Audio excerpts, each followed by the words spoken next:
Good evening, my fellow travelers, on this short journey known as the earthly life. I apologize for the technical difficulties once again. Projector will not connect to the PC, which means that we have to connect to God ourselves and not rely on the visual that's going to be on the wall. And today, for this week's gospel moment, I bring to you a passage. It's a story that Jesus told when he was invited to a very prominent Pharisee's home one Sabbath. And he was being watched carefully by the Pharisee.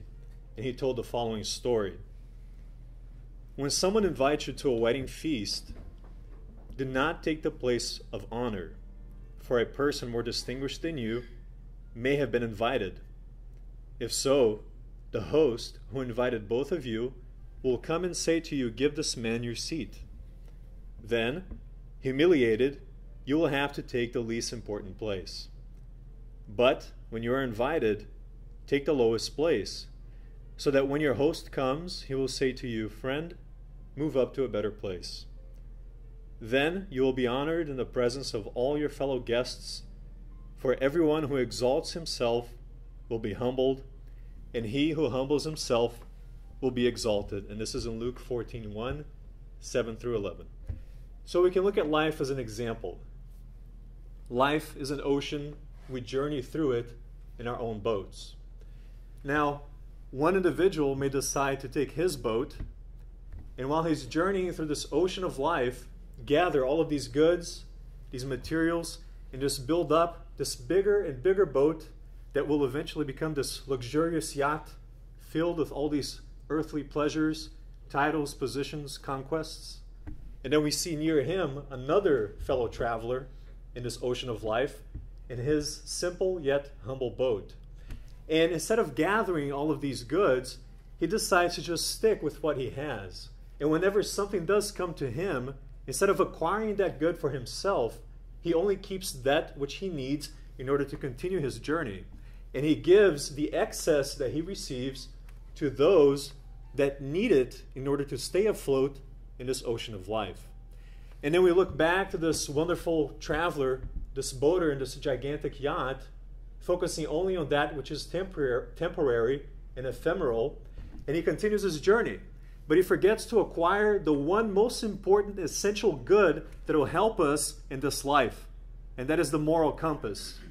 He does not have the compass, so he doesn't know where he's going. So he ends his journey by crashing upon this deserted island. His journey of life ends in this island. His boat is wrecked.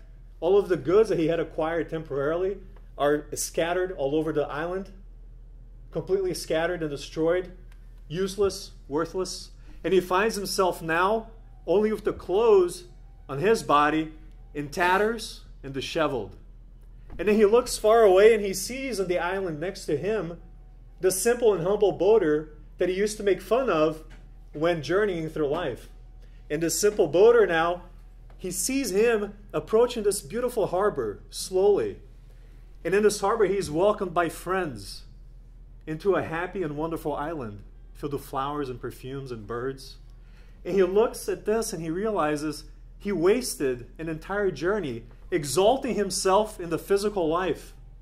So then he looks, because he realizes how much time he wasted, he looks up and he now seeks for that moral compass and he asks God, "Please give me another opportunity." And this is the beauty of the Spiritist doctrine, because he allows us to reincarnate and right those wrongs and redo that which we did not complete in a previous life. And now he asks for this moral compass. "Please allow me to return to life so I can do what I did not do and not waste my time worrying about only the frivolous things and worrying only about that which is transcendental, the virtues that I can take with me into immortality, and not only the goods that are temporary." So then he returns to life in a modest position, not the one where he was before, of somebody of conquest who had goods and wealth. And now he is tasked with the responsibility to go through this life and learn that he must focus on those essential virtues and not on the goods which was so much a fixation for him that fascinated him in a previous life. Blessed are those who are poor in spirit, for theirs is the kingdom of heaven.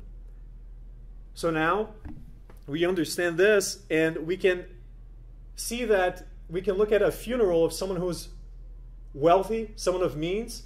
We will never see a hearse in a funeral procession followed by a U-Haul truck. No one takes anything from this earth with them. That's why we must take only that which we keep within the treasure of our spirit, which are the essential virtues. And there's a wonderful message in chapter 2 on page 44 of the Gospel Explained by the Spiritist Doctrine, where a spirit gives this message to a medium in 1860, and the spirit used to be a queen of France who is now in the world of causes, and she gives the following message. Was I able to bring any of my titles with me here? No, I brought absolutely nothing. A great disappointment was in store for me.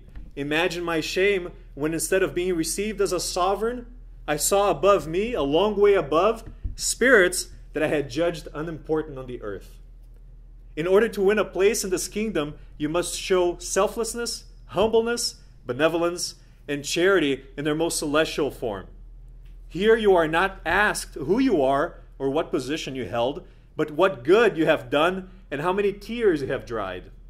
Once free from matter, spirits soon realized that they were chasing shadows and neglecting the pursuit of the only lasting and valuable possessions. So in this exegesis of Jesus' teachings, this in-depth analysis, we have to realize that we must always look for that moral compass by connecting with divinity, praying, and asking for guidance in this life so that we may humble ourselves now, so that once we leave here and return to the world of causes, we may exalt ourselves.